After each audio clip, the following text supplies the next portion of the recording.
বাংলাদেশের এখন এক হুজুর আছেন, উনাকে হুজুর বলতেও কষ্ট লাগে, কারণ স্টেজে উঠে এই বাবার জিকির ওই বাবার জিকির, এমন হুজুর আছে না নাই? এখন এই হুজুর ভেজাল লাগিয়ে দিয়েছে, দুই ভাগ হয়ে গিয়েছে। নবুয়ত নিয়ে দেখা গিয়েছে দ্বিমুখী বক্তব্য। আসলে আল্লাহর নবীর নবুয়ত নির্ধারিত হয়েছে আসমান জমিন সৃষ্টির 50,000 বছর আগে, কারণ আসমান জমিন সৃষ্টির 50,000 বছর আগে আল্লাহ তাআলা তাকদীরকে লিপিবদ্ধ করেছেন। সর্বপ্রথম আল্লাহ কলম সৃষ্টি করেছেন। আউয়ালু মা খালাকাল্লাহুল কলম, সর্বপ্রথম আল্লাহ কলম সৃষ্টি করলেন। কলম সৃষ্টি করে আল্লাহ কলমকে আদেশ করলেন, উক্তুব, কলম তুমি লিখো। কলম তখন আল্লাহকে প্রশ্ন করলো, মাযা আকতুব, আমি কি লিখবো? আল্লাহ তাআলা তখন বললেন, উক্তুব মা হুয়া কাইনুন ইলা ইয়াউমিল কিয়ামাহ, কিয়ামত পর্যন্ত যা ঘটবে সব তুমি লিখো। আল্লাহর আদেশ শুনে কলম তখন কিয়ামত পর্যন্ত সকল কিছু লেখা আরম্ভ করলো। তাকদীর লিপিবদ্ধ হয়েছে তখনই। আল্লাহর নবী সহ পৃথিবীর সমস্ত নবীদের নবুয়ত এটা নির্ধারিত হয়েছে তখন আসমান জমিন সৃষ্টির 50,000 বছর আগে। সকল নবী রাসূলের নবুয়ত নির্ধারিত হয়েছে, ফিক্সড হয়েছে। কিন্তু নবুয়তের দাওয়াত নবীজি আরম্ভ করেছেন 40 বছর থেকে।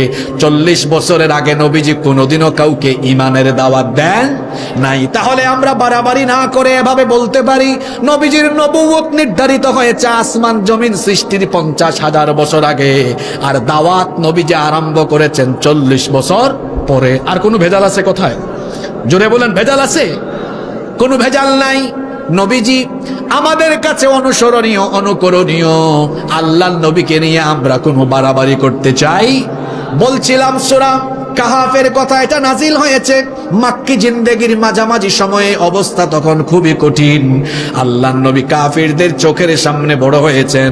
কাফিরদের চোখের সামনে তার শিশুকাল গেল, কৈশোরকাল, যৌবনকাল পেরিয়ে 40 বছর যখন হলো, নবীজি যখন এবার তাদেরকে দাওয়াত দিলেন, তখনই তাদের মাথা খারাপ হয়ে গেল। তারা বলল, তোমার মতো এতিম ছেলে, তোমার মতো এতিম মানুষ, তোমার মতো দরিদ্র ব্যক্তি হঠাৎ করে নবী হয় কেমনে? তুমি তো আমাদের চোখের সামনে বড় হয়েছো, গরিব ঘরের সন্তান, তুমি এতিম, তোমার মতো এতিম মানুষ কেমনে নবী হয়? তারা নবীজির দাওয়াতকে প্রত্যাখ্যান করলো। আল্লাহর নবীকে তারা প্রাথমিক পর্যায়ে গালিগালাজ করলো। আল্লাহর নবীকে 40 বছরের চরিত্র দেখে আল্লাহর নবীকে কাফের মুশরিকরাই আল আমিন উপাধি দিয়েছিল। আল্লাহর নবীর চারিত্রিক মাধুর্যতায় মুগ্ধ হয়ে তাদের ধন সম্পদ, টাকা পয়সা আল্লাহর নবীর কাছে এনে তারা গচ্ছিত রাখতো, আমানত রাখতো। কিন্তু যখনই নবীজি কোরআনের দাওয়াত আরম্ভ করলেন, তখন আল আমিন হয়ে গেলেন পাগল, আল আমিন হয়ে গেলেন জাদুকর, আল আমিন হয়ে গেলেন মিথ্যাবাদী, আল আমিন হয়ে গেলেন গণক। নাউজুবিল্লাহ। বলেন তো কিসের কারণে? শুধুমাত্র কোরআনের দাওয়াত দেওয়ার কারণে মক্কার সবচাইতে ভালো মানুষটাই এবার তাদের কাছে গালিগালাজের পাত্র হয়ে গেলেন। শুধুমাত্র কোরআন প্রচারের কারণে আজও দুনিয়াতে কাফের মুশরিকদের চরিত্র লালনকারী মানুষ দুনিয়াতে আছে। আলেম উলামাদেরকে তারা কোরআন প্রচার আর কোরআনের আন্দোলনের সাথে যুক্ত থাকার কারণে কোরআন বিরোধী লোকেরা এখনো বিভিন্ন জায়গায় কোরআনের খাদেমদেরকে আজে বাজে ভাষায় গালিগালাজ করতে থাকে। কি গো ভাই, এমন মানুষ তো নাই এখন। হুজুর দেখলেই মৌলবাদী, হুজুর দেখলেই জঙ্গিবাদী, হুজুর দেখলেই কিছু মানুষের দেখা যায় অ্যালার্জি ছাড়াই চুলকানি। এরকম মানুষ আছে না নাই? উলামায়ে কেরাম হলেন নবীগণের ওয়ারিস। ইন্নাল উলামা ওয়ারাসাতুল আম্বিয়া, উলামায়ে কেরাম হলেন নবীগণের ওয়ারিস। নবীদেরকে দেখলে ইসলাম বিরোধীদের জ্বালাও পোড়াও হতো, ইসলাম বিরোধীদের কলিজার মধ্যে আগুন ধরে যেত।